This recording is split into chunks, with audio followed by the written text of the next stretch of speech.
आवाज जनतेचा।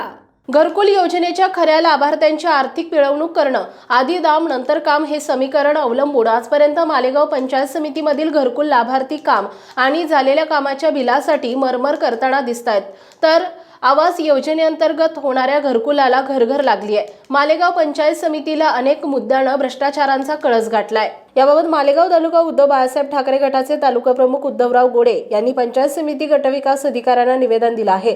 पण महाराष्ट्रातल्या आमच्या वाशिम जिल्ह्यातील मालेगाव तालुका आणि मालेगाव पंचायत समितीला दरवर्षी अपवाद ठरत आहे। पूर्वीपासून गेल्या पंचवार्षिकला महाराष्ट्राच्या विधानसभेमध्ये तसेच केंद्रीय सभागृहात रोजगार हमी अर्धे तुम्ही अर्धे आम्ही या संकल्पनेनं राज्यात वाशिम जिल्ह्याला नावलौकिक प्राप्त करण्यात आला असून आधीच आकांक्षित जिल्हा म्हणून ओळख असणाऱ्या त्यात अकार्यक्षम कर्तव्यदक्ष अधिकाऱ्यांच्या नामुष्कीपणानं आणि कुठल्याही लोकप्रतिनिधीचं वर्चस्व नसल्याकारणानं पूर्वीपासून आजपर्यंत खऱ्याखुऱ्या लाभार्थ्यांची आर्थिक पिळवणूक करणं चालू आहे। आधी दाम नंतर काम हे समीकरण अवलंबून आजपर्यंत मालेगाव पंचायत समितीमधील अनेक मुद्द्यांना भ्रष्टाचारांचा कळस गाठलाय।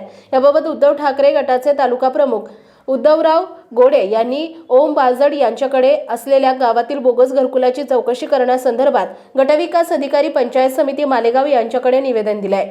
यावेळी उबाटाचे तालुका उपप्रमुख भगवान बोरकर, गजानन बोरचाटे, विजय शेंडगे हे उपस्थित होते। मालेगाव तालुका प्रतिनिधी विठ्ठल भागवत।